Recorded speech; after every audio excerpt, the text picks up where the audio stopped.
ധർമ്മ പ്രമാണം. ധർമ്മ പ്രമാണ വ്യൂവേഴ്സിക്ക് ഒരിക്കൽ സ്വാഗതം.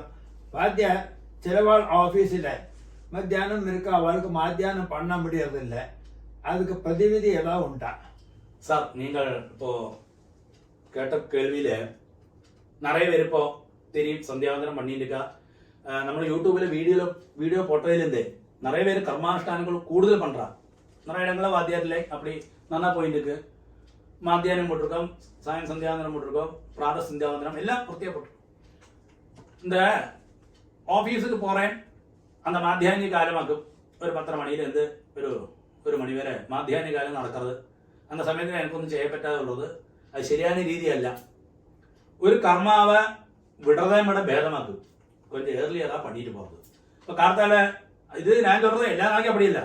ஆஃபீஸு போகிறது அங்கே பண்ண முடியாதுன்னு கட்டம் வந்தால் மாத்திரம் அப்படி செய்யலாம்னு அர்த்தம். അല്ലെങ്കിൽ ഇവർ നേരത്തെ പണിക്കലാം മധ്യാഹ്നത്തെ ചൊല്ലാന്ന് ചൊല്ലി அப்படி சொல்லப்பாங்க. அதாவது ചിലവ மிஸ்கேடு பண்ணி விடுவா. அப்போ அப்படி சொல்லலை, சாட்டர்டே சண்டே லீவ் ஆகும், பிரச்சனை நீ அந்த சமயத்தில் மத்தியானம் பண்ண ராத்திரி.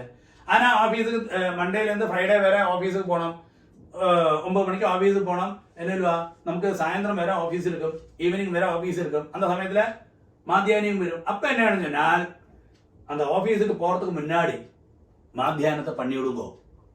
കാരണം നമ്മൾ ഒരു കർമ്മ വിടണം ഇവിടെ വേറെമാക്കും. ഇപ്പോൾ ഒരു എക്സാമ്പിൾ சொல்றேன்.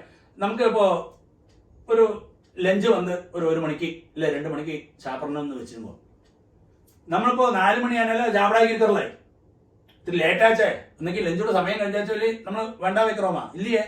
അപ്പൊ അത് ചാപ്പിടമില്ല. അതേമാതിരി തന്നെ ഇപ്പൊ മാധ്യാനികം എന്നുള്ളത് നമ്മൾ കാർത്തല ഓഫീസ് പുറത്ത് മുന്നാടി പണി കൊടുക്കോ. அதுக்கு തീർച്ചയായിട്ടും നിങ്ങൾ ഒരു കർമ്മ വിടണം ഇവിടെ ഏർലിയറോ പണ്ണ ഭഗവാനുക്ക് தெரியும். நீ இந்த இடத்துல இருப்ப, நீ அதனால உன்னோட மாத்தியானிகம் கட்டாதுன்னு சொல்லி நீ ஆத்மார்த்தமா பண்றே. அப்போ உங்களை അനുഗ്രഹം பண்ணுவார். അപ്പൊ അത് അതോട് ശരിയും. കാരണം അതായത് അതോട് വിധിയും ശാസ്ത്രവും.